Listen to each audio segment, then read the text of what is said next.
My dearest mother, I have been hoping up to now it would be possible to see you again, but it does not seem possible. Goodbye, dear mother.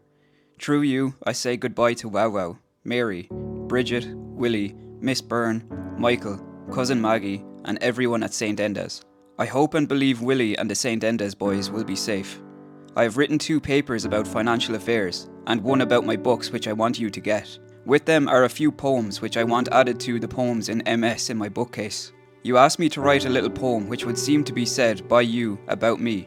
I have written it, and a copy is in Arbour Hill Barracks with other papers. I just received Holy Communion. I am happy, except for the great grief of parting from you. This is the death I should have asked if God had given me the choice of all deaths, to die a soldier's death, for Ireland and for freedom. We have done right. People will say hard things of us now, but later on will praise us. Do not grieve for all this, but think of it as a sacrifice which God asked of me and you. Goodbye again, dear mother. May God bless you for your great love for me and for your great faith, and may He remember all you have so bravely suffered. I hope soon to see Papa, and in a little while we shall all be together again. I have not words to tell you of my love for you, and how my heart yearns for you all. I will call to you in my heart at the last moment. Your son, Pat. To my son Don, my darling little boy, remember me kindly. Take my hope and purpose with my deed.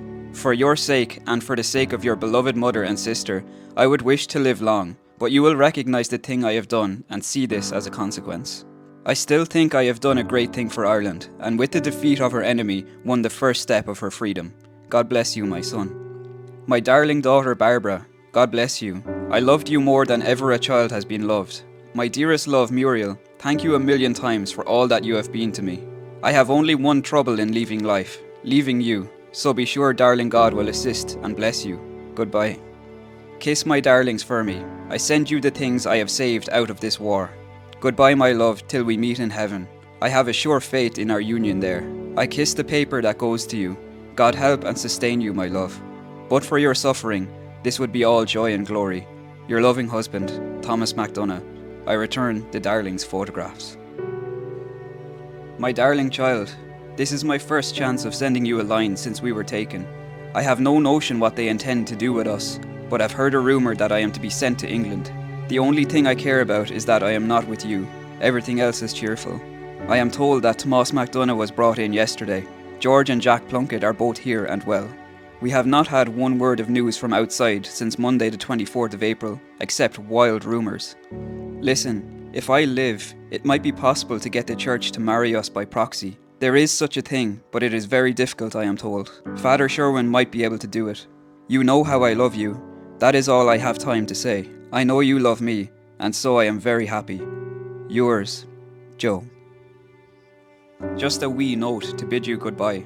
I expect in a few hours to join Tom and the others in a better world. I have been sentenced to a soldier's death, to be shot tomorrow morning. I have nothing to say about this, only that I look on it as part of a day's work. We die that the Irish nation may live. Our blood will rebaptize and reinvigorate the old land. Knowing this, it is superfluous to say how happy I feel. I know now what I have always felt, that the Irish nation can never die. Let present-day placehunters condemn our actions, as they will. Posterity will judge us all right from the effects of our action. I know I will meet you soon. Until then, goodbye. God guard and protect you all in number 15. You have had a sore trial, but I know quite well that Mrs. Daly and all the girls feel proud, in spite of a little temporary and natural grief, that her son and the girls, their brother, as well as Tom, are included in the list of honours. Kindly remember me, especially to Mrs. Clark, and tell her that I am the same Sean she always knew. God bless you all, as ever. Sincerely yours, Sean McDiarmid. We went out to break the connection between this country and the British Empire, and to establish an Irish Republic. We believed that the call we then issued to the people of Ireland was a nobler call, in holier cause, than any call issued to them during this war, having any connection with the war. We succeeded in proving that Irishmen are ready to die, endeavouring to win for Ireland those national rights which the British government has been asking them to die to win for Belgium. As long as that remains the case, the cause for Irish freedom is safe. Believing that the British government has no right in Ireland, never had any right in Ireland, and never can have any right in Ireland, The presence, in any one generation of Irishmen, of even a respectable minority, ready to die to affirm that truth, makes that government forever an usurpation and crime against human progress. I personally thank God that I have lived to see the day when thousands of Irishmen and boys and hundreds of Irish women and girls were ready to affirm that truth and to attest it with their lives if need be. James Connolly. My dearest wife Anya, not wife but widow before these lines reach you, I am here without hope of this world and without fear, calmly awaiting the end. I have had Holy Communion, and Father Augustine has been with me and will be back again. My poor little sweetheart of how many years ago, ever my comforter, God comfort you now. What can I say? I die a noble death for Ireland's freedom. Men and women will vie with one another to shake your dear hand. Be proud of me, as I am and ever was of you. My cold exterior was but a mask. It has served me in these last days. You have a duty to me and to Ronan, that is, to live. My dying wishes are that you shall remember your state of health, work only as much as may be necessary, and freely accept the little attentions which in due time will be showered upon you. You are, the wife of one of the leaders of the rebellion. Sweeter still, you are my little child, my dearest pet, my sweetheart of the hawthorn butches and summer eves. I remember all I banish, all that I may be strong and die bravely. I have 1 hour to live, then God's judgment, and through his infinite mercy, a place near your poor granny, and my mother and father, and Jem, and all the 5 old Irish Catholics who went through the scourge of similar misfortune from this vale of tears into the promised land. Adio. Amen. I and my fellow signatories believe that we have struck the first successful blow for Irish freedom. The next blow, which we have no doubt will strike, will win through. In this belief, we die happy.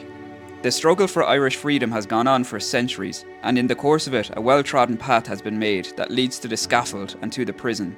Many of our revered dead have trod that path, and it was these memories that inspired me with sufficient courage to walk part of the way along that path with an upright head. All of us that are going out tonight believe that we have saved the soul of Ireland, that we have struck the first successful blow to freedom, and that freedom is coming. But between this and freedom, Ireland will go through hell. But Ireland will never lie down again.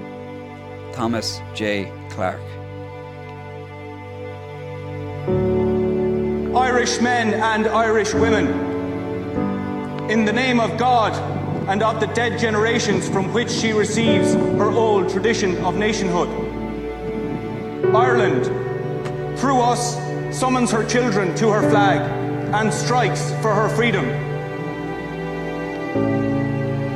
Having organised and trained her manhood through her secret revolutionary organisation, the Irish Republican Brotherhood, and through her open military organisations, the Irish Volunteers and the Irish Citizen Army.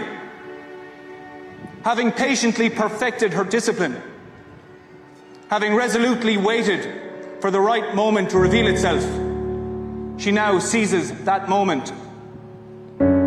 And supported by her exiled children in America and by gallant allies in Europe, but relying in the first on her own strength, she strikes in full confidence of victory.